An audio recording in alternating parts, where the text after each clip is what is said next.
Guys welcome back to my YouTube channel yes की study a way of success. मैं हूं आपका educator Shivam Mishra और मेरे प्यारे बच्चों आपका स्वागत करते हैं हमारे इस यूट्यूब चैनल यस की स्टडी पर। और यहां पर हम लोग क्लास 11th बायोलॉजी का जो हमारा तीसरा चैप्टर है वनस्पति जगत या फिर पादप जगत यानी कि प्लांट किंगडम के बारे में पढ़ रहे थे, जिसके बारे में आपको सवाल पढ़ाया जा रहा है। और हम लोग हरे सवाल पढ़ लिए हैं और भूरे सवाल पढ़ लिए हैं। आज जो हम लोग पढ़ेंगे वो पढ़ेंगे रोडोफाइसी यानी कि लाल शैवाल के बारे में पढ़ेंगे, जिसको बोलते हैं रेड एल्गी। ठीक ना, रोडोफाइसी या रेड एल्गी के नाम से जानते हैं, इसी को बोला जाता है। और मेरे प्यारे बच्चों, यदि आप चैनल पे नए हैं तो प्लीज़ चैनल को सब्सक्राइब जरूर कर लीजिएगा, ताकि जितनी भी लेटेस्ट वीडियो की नोटिफिकेशन रहे सबसे पहले आप तक पहुंचती रहे और आप अपने एग्ज़ाम की प्रिपरेशन सबसे अच्छी तरीके से कर पाएँ।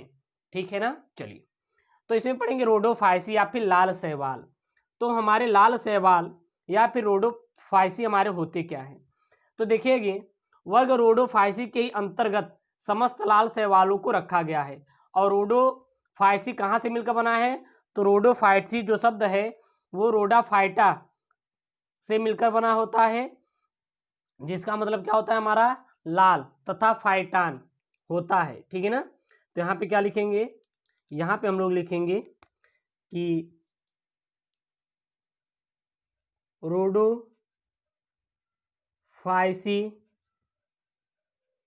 के अंतर्गत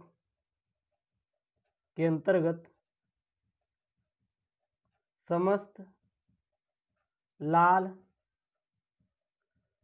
शैवालों को रखा गया है, शैवालों को रखा गया है। रोडोफाइसी के अंतर्गत समस्त जितने भी लाल शैवाल हैं सभी को रखा गया है। वास्तव में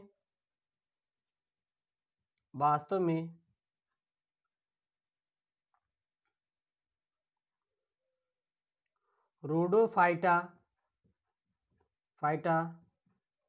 शब्द ग्रीक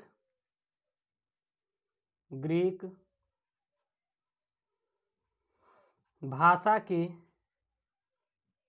शब्द रोडो से बना है, ठीक है ना, जिसका मतलब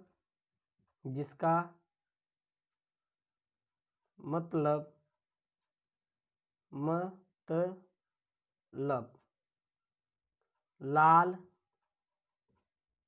तथा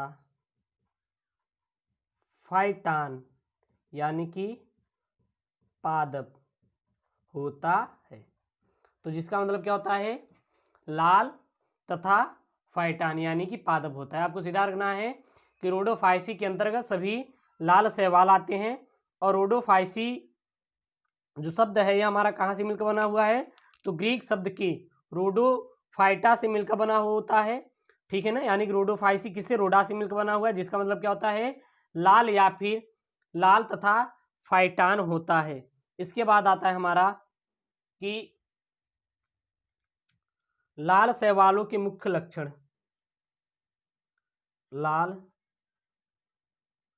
शैवालों के मुख्य लक्षण। लाल शैवालों में कौन कौन से लक्षण उपस्थित होते हैं, पहला होता है आवास। पहला क्या होता है, तो पहला होता है आवास, तो पहला ही डालेंगे आवास। पहला क्या होता है हमारा आवास होता है। तो इनके आवास में क्या लिखेंगे मेरे प्यारे बच्चों, तो अधिकांश जो लाल शैवाल होते हैं समुद्री जल में लगभग कहाँ पाए जाते हैं, 3 से 90 मीटर की गहराई में पाए जाते हैं। लेकिन कुछ शैवाल जो होते हैं वो हमारे जैसे कि काम्पसोपोगन जो शैवाल होते हैं वो हमारे कहाँ पाए जाते हैं, स्वच्छ जल में पाए जाते हैं। तो इसमें क्या लिखेंगे, यहाँ पे लिखेंगे हम लोग कि अधिकांश लाल शैवाल समुद्री जल में 30 से 90 मीटर तक की गहराई में पाए जाते हैं लेकिन कुछ शैवाल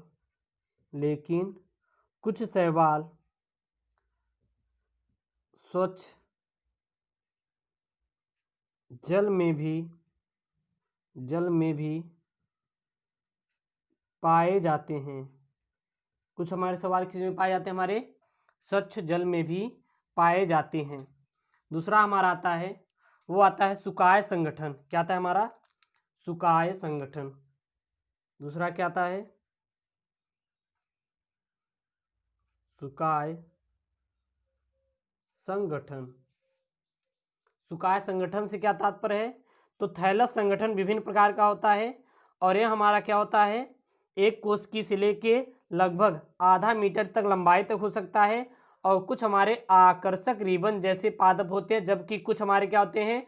कोरल सदृश जान पड़ते हैं। ठीक है ना, याद रखिएगा, ये आप लिख सकते हैं, तो इसमें थोड़ा सा हम लिख देते हैं। ये लाल शैवाल की बात कर रहे हैं हमारे।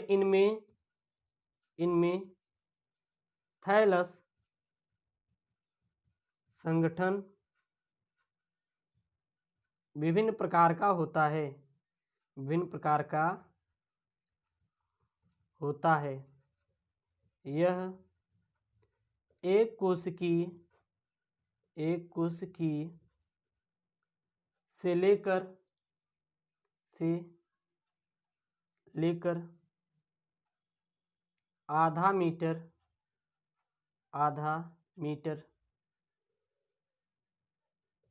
लंबाई का हो सकता है।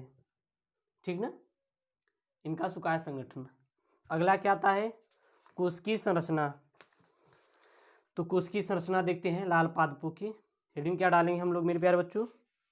कोशिकीय संरचना।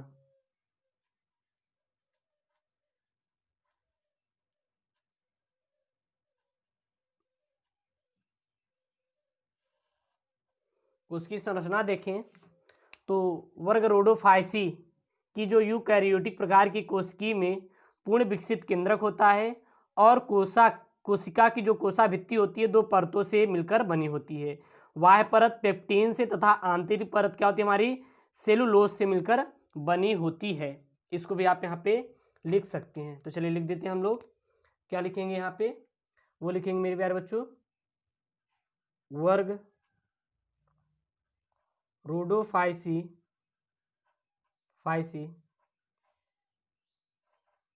यूकैरियोटिक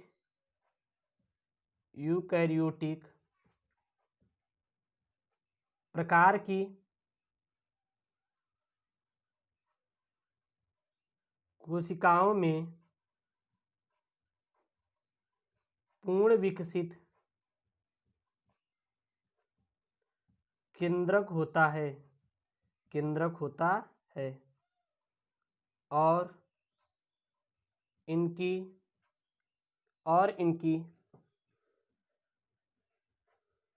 कोशिका की भित्ति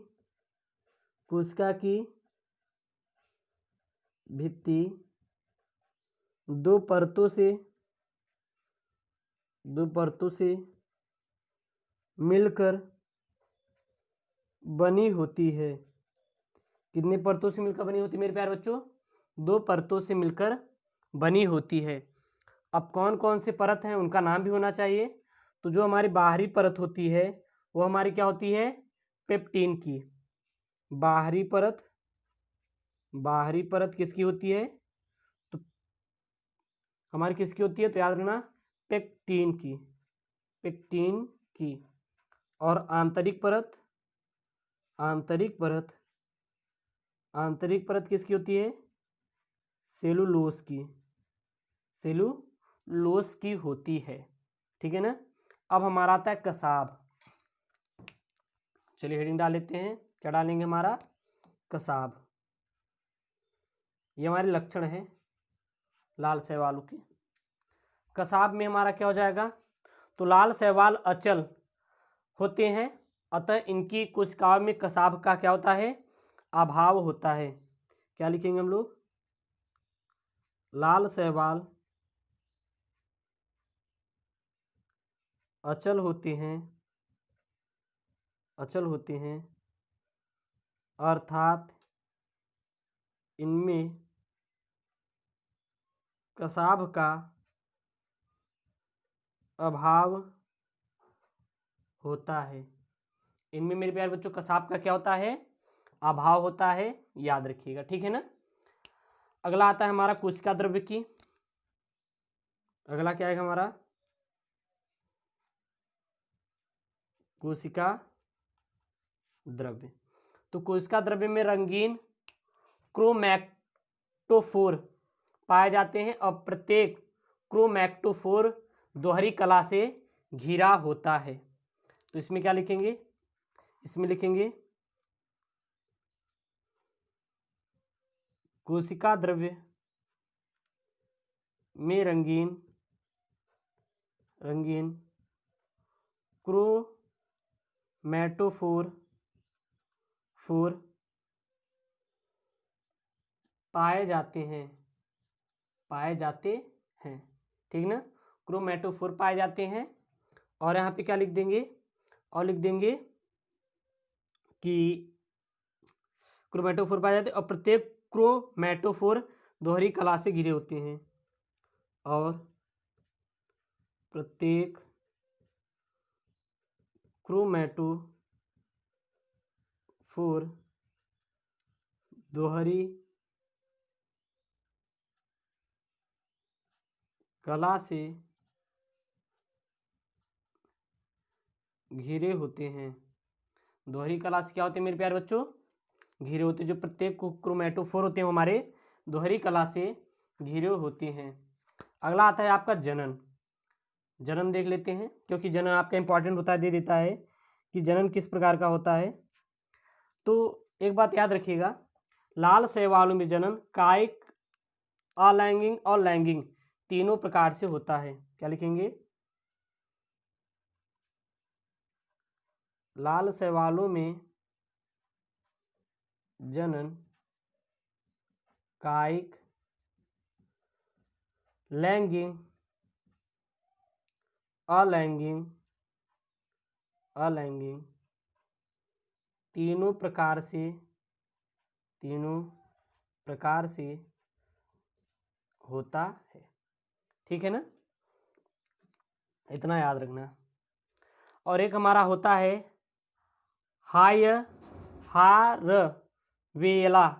हारवेला जो होता है एक रंगीन लाल शैवाल है जो अन्य लाल शैवालों से परजीवी के रूप में पोषण करता है, ठीक ना।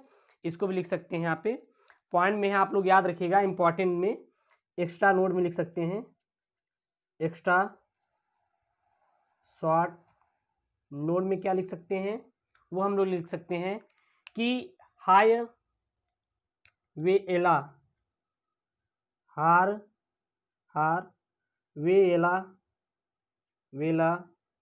एक रंगहीन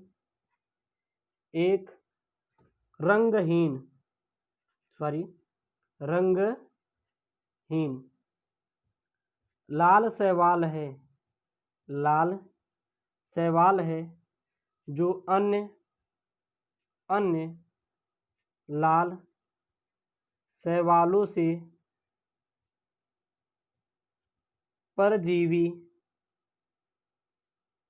के रूप में पोषण करता है। क्या करता है, हमारा पोषण करता है, याद रखिएगा, ठीक ना। अब हमारा आता है कि शैवालों के आर्थिक महत्व। अब हेडिंग बना लीजिए, क्या आपके इंपॉर्टेंट है, वो क्या बनाएंगे हम लोग, शैवालों के आर्थिक महत्व क्या क्या होते हैं, तो हेडिंग बनाएंगे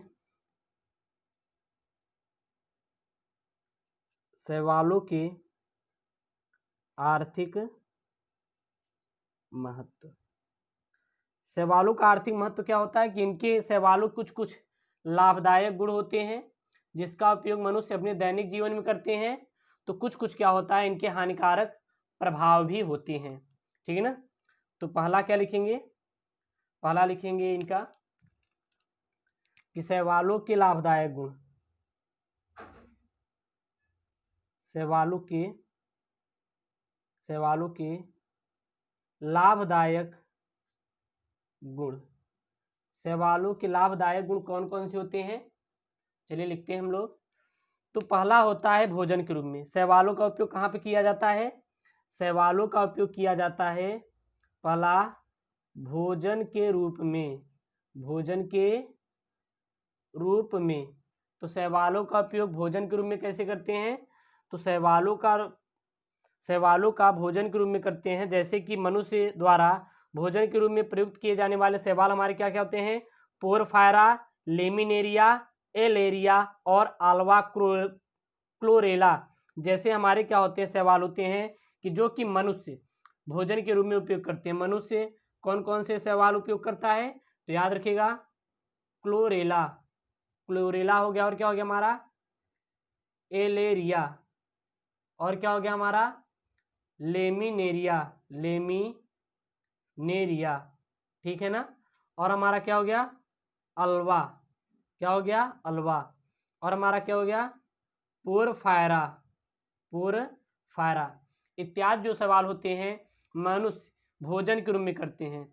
और बहुत सारे सवाल ऐसे होते हैं जो कि मवेशियाँ खाद्य पदार्थ के रूप में करते हैं, कि जैसे कि हमारे मवेशी मतलब कि जो हमारे होते हैं गाय भैंस इत्यादि जो मवेशियाँ होती हैं इनकी, जैसे समुद्री शैवाल, ठीक ना। मवेशियाँ किसका उपयोग करते हैं, तो समुद्री शैवाल, जैसे समुद्री शैवाल जैसे सारगासम, सारगासम, और किसका ग्रेसिलेरिया, ग्लेसिलेरिया इत्यादि जो शैवाल होते हैं, इन शैवालों का उपयोग जो भोजन के रूप में किया जाता है, जो मवेशियाँ भोजन के रूप में करते हैं। ये आप इतना पॉइंट में लिख सकते हैं जो कि आपके लिए बहुत ही मेरे प्यारे बच्चों इम्पॉर्टेंट साबित होगा। वहीं पे और कहाँ पे किया जाता है, तो और इसका उपयोग किया जाता है उर्वरक के रूप में, ठीक है ना। किसका रूप में किया जाता है इसका उपयोग, दूसरा होता है उर्वरक के रूप में करते हैं, रूप में, ठीक है ना। और किसके रूप में करते हैं, तीसरा ब्रोमीन निर्माण में, ब्रोमीन निर्माण में भी शैवालों का उपयोग किया जाता है। और कहाँ पे किया जाता है, तो शोध हेतु, जो शोध हेतु किए जाते हैं, बहुत सारे शोध किए जाते हैं ना, शोध हेतु प्रौद्योगिकी क्षेत्रों में इसका शैवालों का उपयोग किया जाता है। अब देखते हैं हम लोग शैवालों के हानिकारक प्रभाव क्या क्या हैं। हेडिंग बना लीजिए, शैवालों के हानिकारक प्रभाव। शैवालों के हानिकारक प्रभाव क्या क्या हैं, पहला है जल स्रोतों पर प्रभाव डालता है, क्योंकि यह जहाँ पर भी उगते हैं वहाँ पर क्या होते हैं कि जल में दुर्गंध और रंगीन प्रभाव को उत्पन्न कर देते हैं, जिसके कारण वह हमारा क्या रहता है, जल पीने योग्य नहीं होता। पहला क्या होता है जल स्रोतों पर प्रभाव, ठीक है ना। दूसरा हमारा क्या होता है जल प्रस्फुटन का निर्माण, जल प्रस्फुटन का निर्माण। अगला क्या होता है रोग उत्पन्न करना, बहुत सारे जैसे कि चाय कॉफी इत्यादि पर ये लोग शैवाल क्या करते हैं, परजीवी होते हैं हमारे, और इन पे रोग उत्पन्न करते हैं। तीसरा हमारा क्या होता है रोग उत्पन्न करना। और हमारे चौथा क्या होता है जहाजों पर प्रभाव डालते हैं। अब जहाजों पर प्रभाव कैसे डालेंगे, जैसे कि हमारे अल्वा और क्लेडोफोरा और एक्टोकार्पस और पॉलीसाइफोनिया इत्यादि इतने ज़्यादा तली पर उग जाते हैं कि ये जहाज़ों की तली को क्षति पहुंचाते हैं और उनकी गति को क्या करते हैं रोक देते हैं। तो ये हमारा क्लास 11th बायोलॉजी का मेरे प्यारे बच्चों तीसरा चैप्टर है। आपको अच्छे अच्छे वीडियोस ले आ रहे हैं और आप चैनल को जरूर सब्सक्राइब कीजिएगा। ओके दोस्तों, थैंक यू, जय Hind, take care, bye bye.